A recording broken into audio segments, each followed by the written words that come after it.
अस्सलाम वालेकुम students of class 4। आगे से हम रीडिंग करते हैं। मैटर क्या होती है? मैंने आपको बताया था हर वो चीज़ जो हमारे इर्द गिर्द मौजूद है वो मैटर है, क्योंकि उसका वजन भी होता है और उसका वॉल्यूम भी होता है। तो आगे हम देखते हैं। Some things are big in size and some are small. An elephant is bigger than a goat. Bigger things occupy more space than smaller things. The space occupied by an object is called its volume. तो अब volume देखना है कि volume क्या चीज़ है। तो वो कह रही हैं कि मैटर के लिहाज से मैंने आपको कल भी बताया था, कुछ चीज़ें जो हैं वो उनमें ज़्यादा मैटर है। अगर वो बड़ी हैं तो उसका मतलब है उनमें मैटर की क्वांटिटी ज़्यादा है। कुछ चीज़ें बड़ी होती हैं साइज़ में, कुछ चीज़ें छोटी होती हैं। जैसे एलिफेंट बिग साइज़ एनिमल है, गोट स्मॉल साइज़ एनिमल है। तो जो ज़्यादा साइज़ का एनिमल होगा उसमें जाहिर है उसका वेट भी ज़्यादा होगा और उसने ज़्यादा जगह घेरी हुई है, उसका वॉल्यूम भी ज़्यादा होगा। ठीक है, इसका गोट का वॉल्यूम भी कम है और उसका साइज़ भी छोटा है। इसमें मैटर ज़्यादा है, इसमें मैटर कम है। इसका वजन ज़्यादा है, इसका वजन कम है। इसका वॉल्यूम भी ज़्यादा है, इसका वॉल्यूम कम है। वॉल्यूम क्या होता है? The space occupied by an object is called its volume. जितनी स्पेस किसी भी चीज़ ने ली हुई है इस कायनात में, अर्थ पे या हवा में, तो उसको वॉल्यूम कहते हैं। Thus an elephant has more volume than a goat.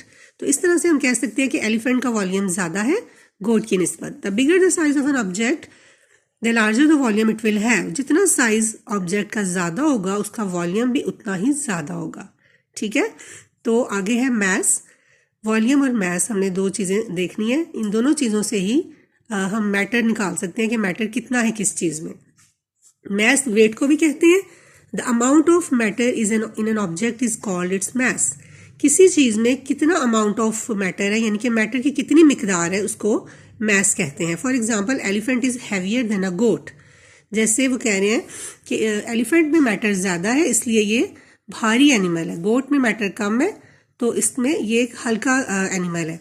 तो अमाउंट ऑफ मैटर का मतलब है कि हमने वेट लेना होता है, हमने देखना होता है कि किस चीज़ का वजन कितना ज़्यादा है।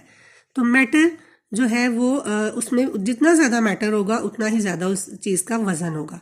जैसे जब हम अपना वजन करते हैं तो उसका मतलब है हम अपने अंदर देख रहे होते हैं कि हमारे में अमाउंट ऑफ मैटर कितना है। अमाउंट ऑफ मैटर बराबर है उसके वेट के।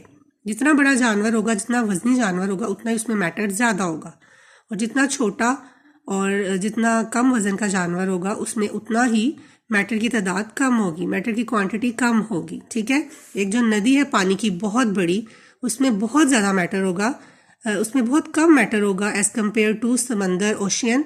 ओशियन में आपको पता है कि समंदर बहुत ही बड़ा है तो उसमें बहुत ज़्यादा क्वांटिटी ऑफ मैटर होगी, उसका वजन बहुत ज़्यादा होगा, उसका वॉल्यूम भी बहुत ज़्यादा होगा। मैटर दो चीज़ों पर डिपेंड करता है, एक तो मैस पे और एक वॉल्यूम के ऊपर कि वॉल्यूम कितना है। तो जाहिर है जितनी बड़ी चीज़ होगी उसमें मैस भी उतना ही होगा और उसका वॉल्यूम भी ज़्यादा होगा, इसलिए उसमें मैटर भी ज़्यादा होगा। ये आपने बात समझनी है कि मैस उतना ही ज़्यादा होता है जितना वजन ज़्यादा होता है और जितना वॉल्यूम ज़्यादा होता है। इसके साथ आपने फर्स्ट क्वेश्चन मैं आपको पिक भेज देती हूँ, वो कॉपी पे लिखना है, पेज रेडी करना है, उसको लर्न करना है।